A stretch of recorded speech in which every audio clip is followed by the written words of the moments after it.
Assalamualaikum warahmatullahi wabarakatuh. Bertemu lagi dalam mata kuliah Sejarah Pemikiran Ekonomi Islam.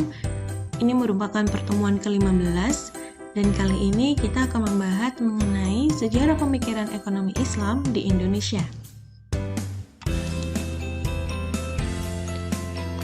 Munculnya praktek ekonomi Islam di Indonesia pada tahun 1990-an dimulai dengan lahirnya Undang-Undang Nomor 10 Tahun 1992, di mana undang-undang tersebut mengandung ketentuan bolehnya bank konvensional beroperasi dengan sistem bagi hasil. Kemudian pada saat bergulirnya era reformasi, timbul amandemen yang melahirkan Undang-Undang Nomor 7 Tahun 1998, di mana undang-undang ini lebih banyak menguat dan merinci tentang perbankan syariah. Undang-undang ini mengawali era baru perbankan syariah di Indonesia, ditandai dengan tumbuh pesatnya bank-bank syariah baru atau cabang-cabang bank syariah konvensional. Perkembangan berikutnya, MUI sebagai payung dari lembaga-lembaga organisasi keagamaan Islam menganggap perlu dibentuknya suatu badan dewan syariah yang bersifat nasional, di mana DSN ini membawahi seluruh lembaga keuangan termasuk di dalamnya bank-bank syariah. Hal ini untuk memberikan kepastian dan jaminan hukum Islam dalam masalah perbankan syariah sejak diberlakukannya Undang-Undang Nomor 7 Tahun 1992. DSN MUI sejak tahun 1997 sampai dengan tahun 2005 telah banyak mengeluarkan fatwa-fatwa tentang ekonomi Islam untuk menjadi pedoman bagi para pelaku ekonomi Islam khususnya perbankan syariah. Dalam metode penerbitan fatwa dan bidang muamalah maliyah, diyakini menggunakan keempat sumber hukum yang disepakati, yaitu Al-Quran Al-Karim, Hadis Nabawi, Ijma' dan Qiyas. Di Indonesia, atas prakarsa MUI bersama kalangan pengusaha muslim sejak 1992 telah beroperasi sebuah bank syariah yaitu Bank Muamalat, yang sistem operasionalnya mengacu pada Undang-Undang Nomor 72 Tahun 1992 tentang bank bagi hasil.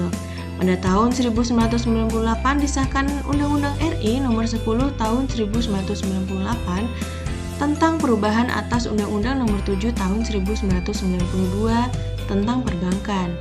Secara legal, perbankan syariah telah diakui sebagai subsistem perbankan nasional. Di tengah dinamika tumbuh dan berkembangnya lembaga keuangan syariah, pada tahun 1997, krisis ekonomi datang menerjang memporak-porandakan sistem perbankan nasional. Sebagaimana diungkapkan oleh Warkum, mulai bulan Juli 1997 sampai dengan 13 Maret 1999, pemerintah menutup 55 bank, mengambil alih 11 bank, dan 9 bank lainnya dibantu melakukan rekapitalisasi. Pada Oktober 2001, sebagaimana laporan majalah investasi, terjadi lagi satu bank konvensional yang dibekukan, yaitu Bank Beku Kegiatan Usaha.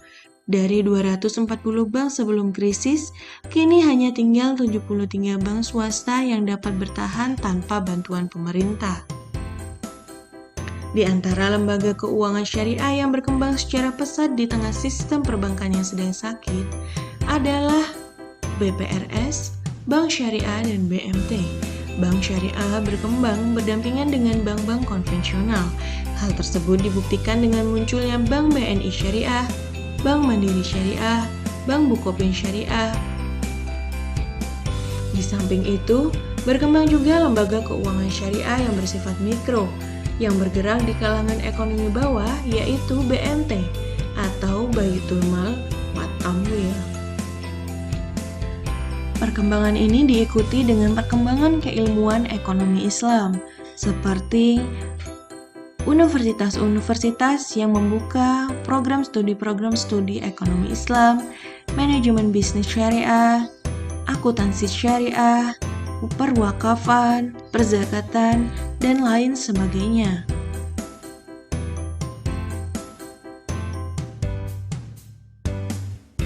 Itulah tadi sejarah pemikiran ekonomi Islam di Indonesia. Untuk menambah wawasan mahasiswa, maka disarankan untuk menambah referensi lain melalui buku maupun jurnal. Wassalamualaikum warahmatullahi wabarakatuh.